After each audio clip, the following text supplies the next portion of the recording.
The ILO Convention this year celebrated the centenary of the ILO. Indeed, it was a successful celebration because it marked the adoption of Convention 190, which is the Convention for the Elimination of Violence and Harassment in the World of Work.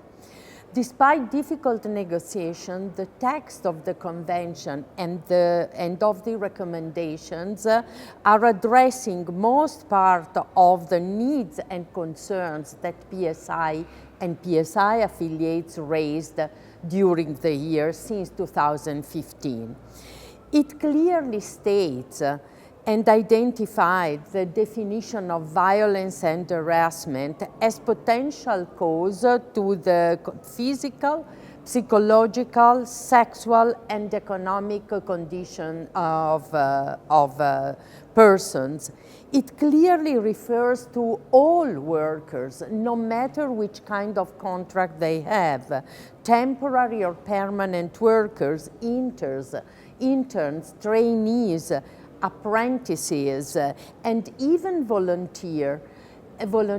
And for the first time, there's the clear mention that also whistleblowers need to be protected against violence. And this is a clear victory of PSI. The convention also clearly recognized the disproportionate gender dimension of violence and harassment in the world of work. And although not explicitly mentioning the LGBTQI worker communities with the definition of a determined sex or gender as potential victim of violence and harassment, it alludes to the necessity to protect also this group of work in the implementation of the convention. It includes also an extensive definition of the environment of work, not only refer to the workplace, but to all the areas and the places where a work relationship can be developed. And it includes also the needs to develop all the tools to protect the worker victim of domestic violence, recognizing that domestic violence has an impact on the conditioned health and psychological conditions of workers. Most important, with a clear message, with clear language, it recognized the need to strengthen and enforce the role of social partners and the social dialogue, the role of collective bargaining and negotiation for the implementation, for the adoption by government and the implementation of the conventions in all working place.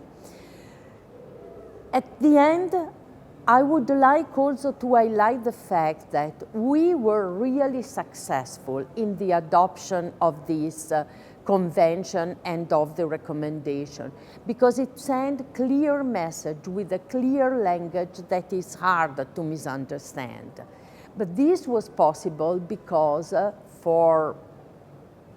in this year, we built a strong alliance, we built the capacity for workers and trade unions to work together. Global union, national center, industrial federation at different levels, national, regional, and global, work together to achieve. They listened to each other.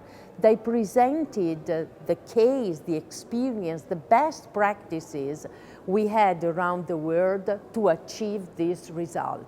And this shows that cooperating, coordinating our activity, working together is much better than working alone.